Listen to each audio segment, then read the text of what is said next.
October 24th, 1944. Captain David McCampbell is staring at a formation of 60 Japanese aircraft heading straight for the American fleet. He's got 6 other pilots with him. 7 Hellcats versus 60 bandits. His commander orders him to break off. Too many enemies. Not enough fuel. It's suicide. McCampbell looks at his fuel gauge. Half empty. He looks at the enemy formation. Then he says 5 words that would make him a legend. I'm going in anyway. What happens next? We'll get there.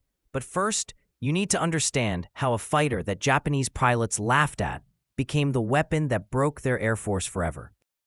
When Japanese carrier aircraft struck Pearl Harbor, they demonstrated a level of naval air power that shocked the United States. But it wasn't just the surprise attack that was devastating. It was the quality of the aircraft and pilots involved. The Mitsubishi A6M0 had entered service in 1940, and by the time America entered the war, it had already proven itself in combat over China. It was a masterpiece of design philosophy. Everything sacrificed for performance. The Zero could outturn virtually anything in the sky. It had excellent range, critical for Pacific operations. It was armed with 2 20mm cannons and 2 7.7mm machine guns, and in the hands of experienced Japanese pilots, many of whom had been flying combat missions since the late 1930s, it was absolutely deadly. American pilots flying F4F Wildcats and P-40 Warhawks were getting shredded. The tactics that worked in training fell apart against an opponent that could turn inside you, climb faster, and simply outlast you in a dogfight.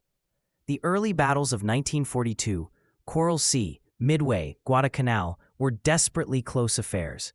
Yes, American pilots achieved victories, but they were hard-fought and costly. The Wildcat was tough and reliable, but it was outclassed in almost every performance category.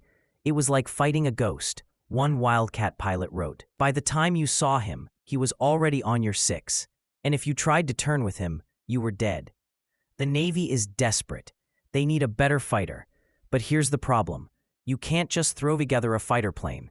It takes years of design, testing, prototyping, and the Navy doesn't have years. They barely have months. The Navy knew it couldn't keep fighting with outdated designs. So they turned to the Grumman Aircraft Engineering Corporation, the same company that built the Wildcat, and demanded something better, something that could dominate the Pacific skies. Grumman's team starts with a radical question.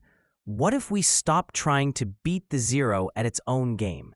The Zero wins turning fights. Fine, don't turn with it. The Zero is fast and light. Okay? Let's build something heavy and powerful that doesn't need to turn.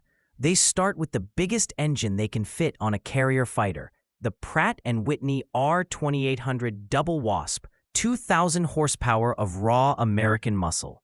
For comparison, the Zero's engine, about 950 horsepower. The Hellcat had more than twice the power. Then they add armor, lots of it. Armor behind the pilot and under the engine. Self-sealing fuel tanks that won't explode when hit. Bulletproof glass. The Zero catches fire if you sneeze on it. The Hellcat, it can take punishment that would turn a Zero into confetti and still bring its pilot home. 6 50 caliber machine guns, 2,400 rounds of ammunition. Point those at a Zero and hold the trigger. The Zero comes apart like tissue paper. The test pilots love it. It's fast, 380 miles per hour. It climbs like a homesick angel. And here's the kicker. It's easy to fly. Even average pilots can become deadly in a Hellcat. When intelligence reports reach Japanese squadrons about this new American fighter, their reaction is basically, so what? We beat the Wildcat. We beat everything they've sent. This is just another target. They're about to learn the most expensive lesson of the Pacific War. August 31st, 1943, Marcus Island. The Hellcat goes to war. The first few missions are fine. American pilots are still figuring out this new machine. But something is different. Japanese pilots notice it too. The Hellcats aren't dogfighting. They're not playing the turning game. They're doing something else entirely. A Zero pilot would try to force a turning battle. The Hellcat would just leave, dive away at speeds the Zero couldn't match, zoom back up to altitude. And if the Zero tried to follow, That's when the 50 cals would light them up. American pilots developed a term, boom and zoom. Dive on the enemy from above, fire. Zoom away before they can react. Repeat until they're all dead. Japanese pilots had never faced anything like this. The Hellcat pilots wouldn't fight fair. They wouldn't engage on Japanese terms. And if you made one mistake, 650 cals would turn your zero into scrap metal. But this was just the beginning. The real test was coming. November 1943. The invasion of Tarawa. Japanese High Command sends bombers and fighters to destroy the American fleet. They never make it through. Hellcats at high altitudes spot them coming, dive, shred the formations, climb back up. The Japanese bombers don't stand a chance. The Japanese fighters can't protect them. For the first time, Japanese pilots start reporting something disturbing. The new American fighter is dangerous. We suffered heavy casualties. Heavy casualties? That's diplomatic military term for they slaughtered us. But Japanese commanders aren't worried. Not yet. They've got a massive fleet operation planned for mid-1944. Operation AGO, 9 carriers, 450 aircraft. They're going to crush the American fleet once and for all. There's just one problem with that plan. The Americans have 15 carriers, and most of their fighters are Hellcats. June 19, 1944. The largest carrier battle since Midway is about to begin.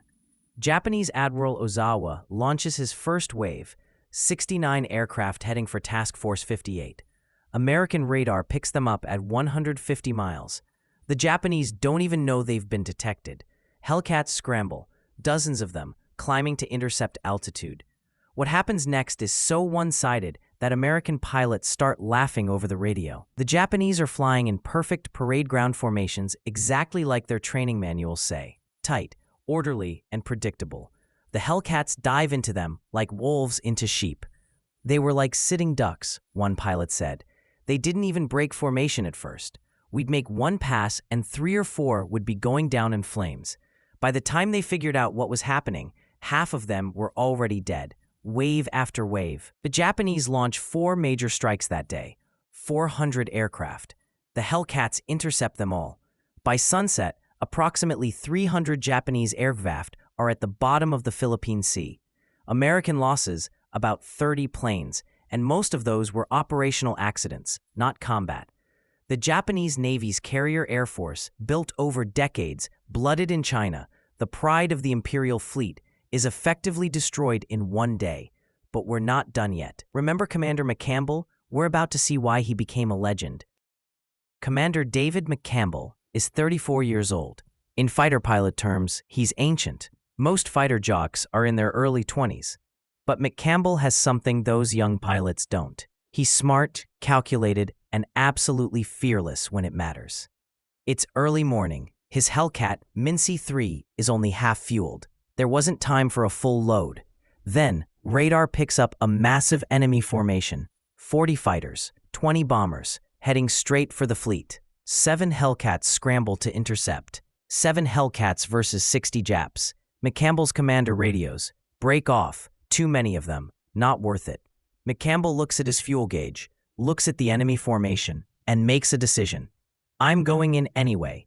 5 of his pilots peel off to engage the bombers. That leaves McCampbell and his wingman, Roy Rushing, facing 40 Japanese fighters. 2 versus 40.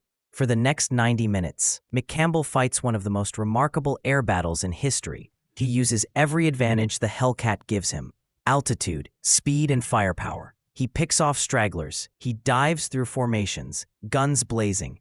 He refuses to get drawn into turning fights. 1 kill. 2. 3. His 50 cals are getting hot. 4. 5. 6. The Japanese are swarming, trying to pin him down. 7. 8. His ammunition counter is running low. 9. 9 kills in one mission.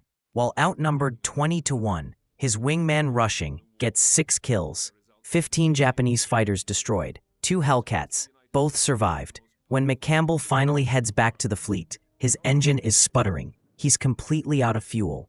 He manages to land on a different carrier, and his engine dies the moment his wheels touch the deck. He literally flew his Hellcat dry.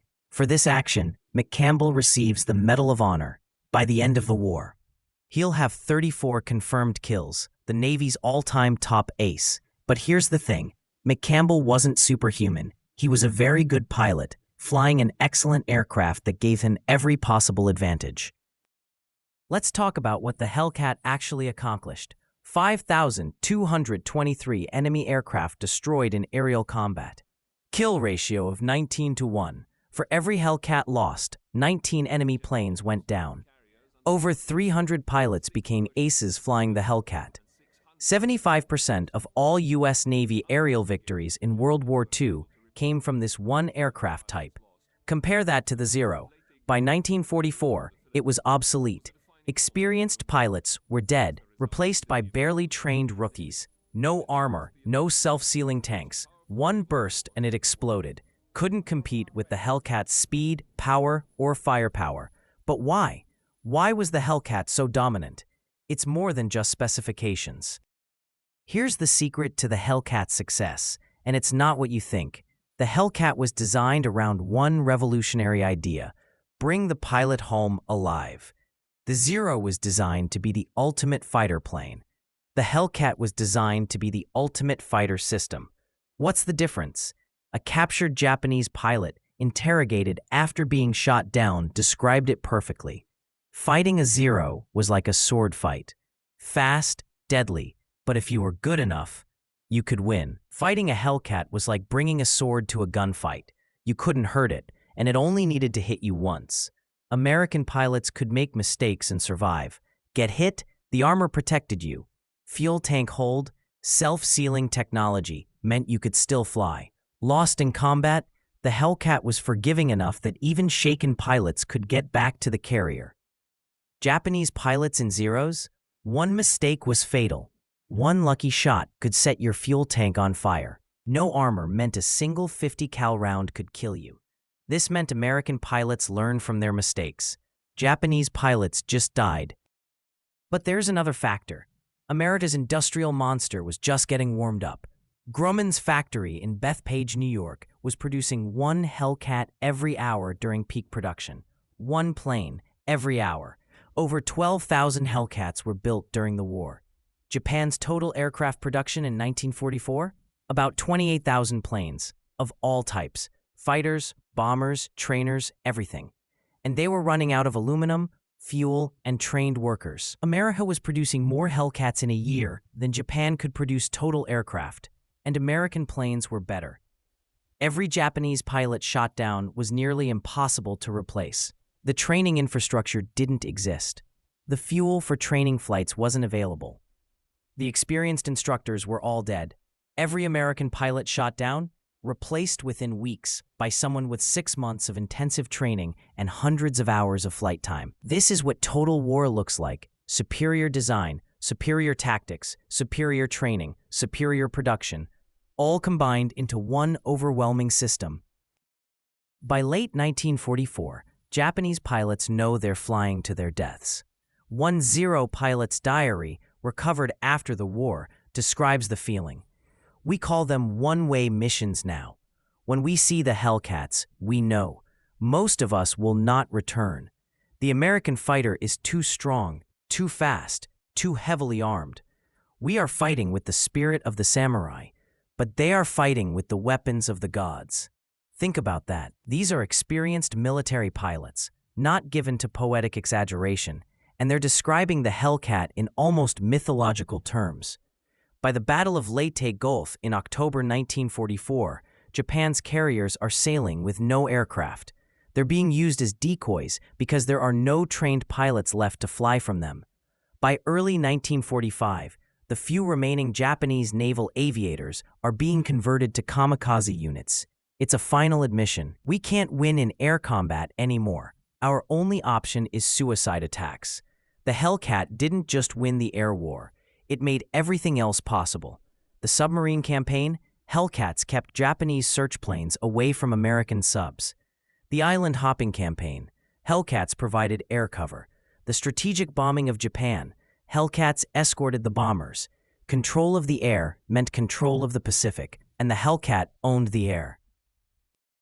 So let's go back to where we started. Japanese pilots mocked the Hellcat. Too heavy and too slow. Just another American plane. They were looking at the wrong things. Yes, it was heavy because it was armored and could take punishment. It was slower in turns because it was designed to fight vertically, not horizontally. It was just another American fighter, but it represented everything America did best: practical engineering, industrial might, and a focus on winning rather than looking good. The Hellcat proves something fundamental about warfare. The best weapon isn't the most elegant or the most technically impressive. The best weapon is the one that accomplishes the mission while bringing your people home alive. That 19-to-1 kill ratio isn't just a statistic. It represents thousands of American pilots who survived the war because their aircraft gave them a fighting chance. It represents thousands of Japanese pilots whose outdated fighters couldn't protect them anymore. By war's end, the sight of Hellcats overhead meant different things to different people. To American sailors and Marines, safety, protection, air superiority. To Japanese soldiers, defeat, inevitability, the end. The Grumman F6F Hellcat broke the back of Japanese naval aviation so completely that they never recovered.